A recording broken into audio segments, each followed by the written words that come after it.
kita jumpa lagi di channel Motive Tree, channel yang berbagi seputar motivasi, inspirasi, dan pengembangan diri untuk tujuan yang jauh lebih berkualitas dari sebelumnya.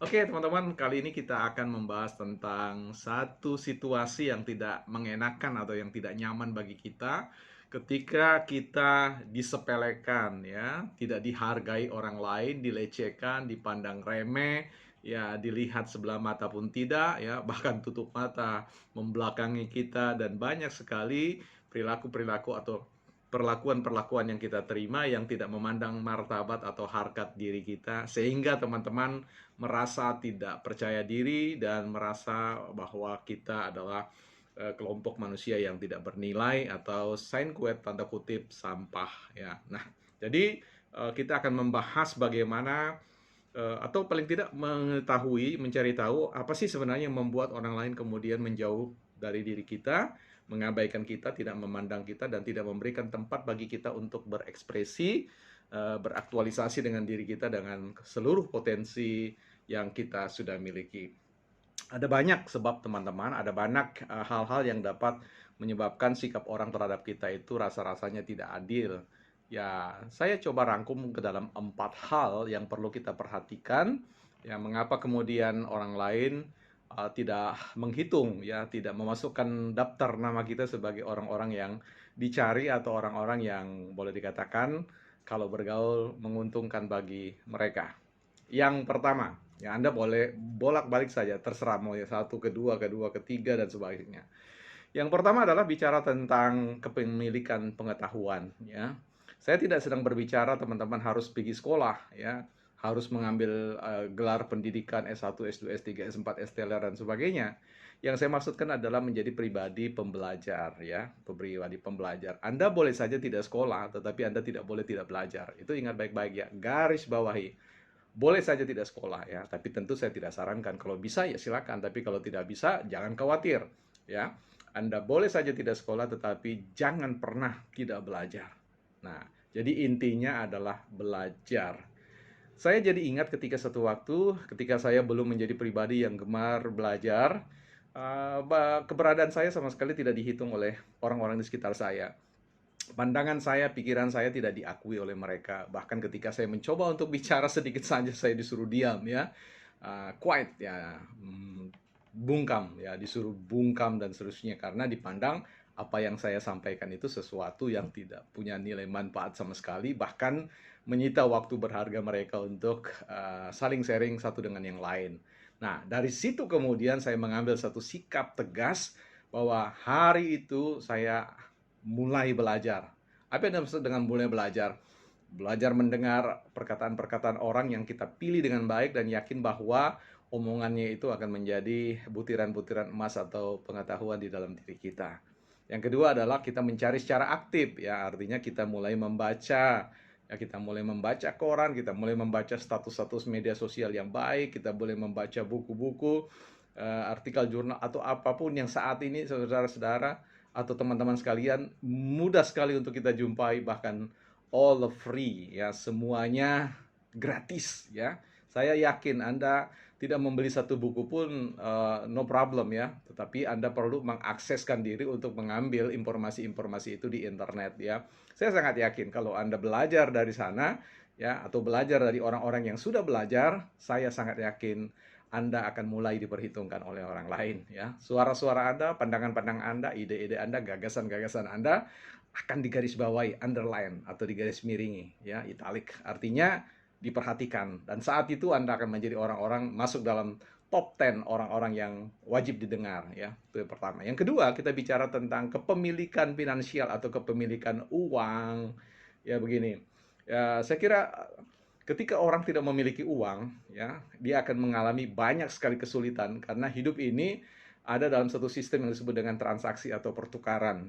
Ya, Anda punya apa, maka akan diganjar atau dibayar dengan sejumlah uang atau nilai, ya, ada pada uang kertas yang kita miliki atau rupiah, sebut saja demikian.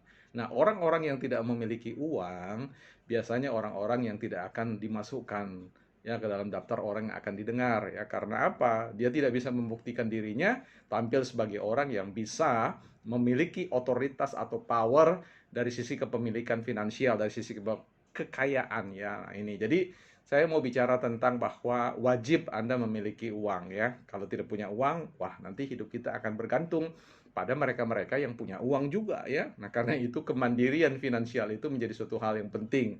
Nah, di sini perlu bagaimana kita melakukan edukasi atau literasi finansial. Edukasi terhadap keuangan itu maksudnya adalah bahwa kita harus tahu bagaimana kemudian kita bisa memperoleh uang, apa yang harus kita miliki, apa yang harus kita lakukan, ya, kedisiplinan tingkat apa yang kemudian kita tahu bisa menghasilkan uang yang cukup bagi kita untuk membiayai paling tidak diri kita dan juga orang-orang di sekitar kita. Paling bagus menjadi orang-orang yang kemudian dapat menyantuni atau memberikan sumbangan-sumbangan, donasi-donasi bagi perjuangan untuk memartabatkan kemanusiaan. Nah, itu bicara tentang kepemilikan keuangan yang juga menyangkut dengan orang-orang akan menghindari mereka-mereka yang suka gemar hutang ya. Gemar hutang selalu meminjam, meminjam, meminjam. Kalau bayar pun ngeles sana sini, lari sana sini. Tetapi kalau bicara tentang meminjam, wah kata-katanya manis sekali ya. Tetapi kalau disuruh membayar, kemudian ada banyak 1001 alasan yang dia sampaikan. Nah, pribadi-pribadi jenis itu adalah pribadi-pribadi yang pasti akan dihindari ya.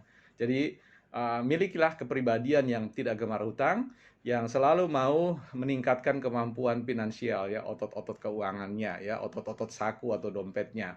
Jadi di sini teman-teman bisa belajar dengan literasi keuangan dari banyak sekali orang-orang yang sudah berhasil tentang itu. Bagaimana Anda bukan hanya menjadi pribadi yang menerima gaji secara rutin, tetapi menjadi entrepreneur atau pengusaha-pengusaha, pemilik usaha, bahkan masuk pada jenjang yang disebut dengan investasi atau investor ya. Nah, harus dipelajari. Orang-orang yang demikian pasti adalah orang-orang yang akan selalu didekati ya, seperti itu. Yang ketiga, kita bicara tentang apa yang disebut dengan etika moral. Nah, Anda punya pengetahuan, Anda punya uang, tetapi kemudian Anda tidak memiliki etika atau moral ya. Nah, ini penting bahwa orang tidak suka ya dengan orang-orang yang cerdas ya, orang berpengetahuan tetapi attitude-nya buruk ya, sikapnya buruk, tidak punya etika, artinya melanggar, suka sekali melanggar apa yang sebenarnya sudah disepakati oleh masyarakat umum tentang batasan-batasan bersikap, batasan-batasan bertutur, batasan-batasan bertindak dan sebagainya. Ini penting ya teman-teman. Sekali lagi, sebanyak apapun, segunung apapun harta Anda, kalau Anda tidak memiliki sikap etika yang baik, moral yang baik, Anda akan menjadi public enemy atau musuh publiknya. Artinya orang tidak suka untuk hadir bersama-sama, mendekati Anda atau berada di sisi Anda. Nah, ini penting sekali teman-teman. Little attitude big make difference ya. Sikap yang baik, satu sikap kecil yang baik itu akan membuat sebuah perubahan atau perbedaan yang sangat besar dalam kehidupan kita. Jadi kalau Anda memiliki moral yang baik, saya sangat yakin itu akan menjadi daya magnet juga untuk menarik orang-orang yang tepat datang dan berkumpul bersama dengan Anda. Hal yang keempat, hal atau yang terakhir yang perlu teman-teman perhatikan agar teman-teman tidak dijauhi orang lain tetapi lebih didekati layaknya gula yang dikerumuni semut.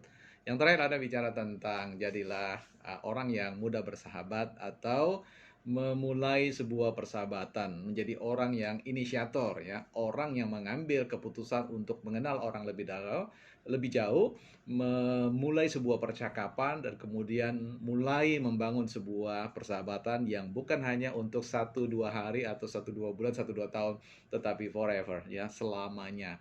Hal-hal demikian menjadi hal yang penting. Bagaimana kemudian menjadi orang yang mau bersahabat? Sahabat yang baik adalah mereka-mereka yang terus berpikir bagaimana memberikan nilai tambah bagi kehidupan sahabat-sahabatnya.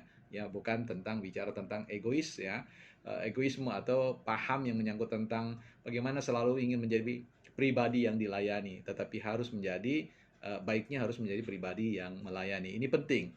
Nah, dalam konteks suasana persahabatan itu, seorang sahabat akan selalu memberikan wajah yang friendly, ya, bersahabat, ramah, ya, suka tersenyum dan bahkan penuh dengan canda. Nah, hal-hal seperti ini merupakan satu kekuatan terbesar dari seseorang untuk menarik orang-orang untuk datang bersama dia. Tidak ada orang yang suka mau berkumpul dengan orang-orang yang merengut, orang-orang yang terus-menerus adalah mengeluh, mengeluh, mengeluh, mengeluh, ya, sehingga dia menjadi seorang pengeluh yang sangat kronis ya, dan ini tidak ada satu orang pun yang suka. Karena apa? Mereka juga sudah punya beban yang begitu besar dan ia ingin berjumpa dengan orang-orang yang bawaannya adalah menyenangkan, easy going, ya, mudah diajak tertawa bersama dan mudah diajak untuk menikmati sukacita bersama apapun kondisinya. Ya, itu teman-teman 4 hal yang saya ceritakan kepada teman-teman. Sekiranya teman-teman memberi perhatian terhadap 4 hal ini, saya yakin Anda akan menjadi pribadi yang lebih suka didatangi orang lain, lebih dicari orang lain, dan masuk dalam daftar top 10 pribadi-pribadi yang menarik untuk diajak bersahabat. Ya, salam and motive 3.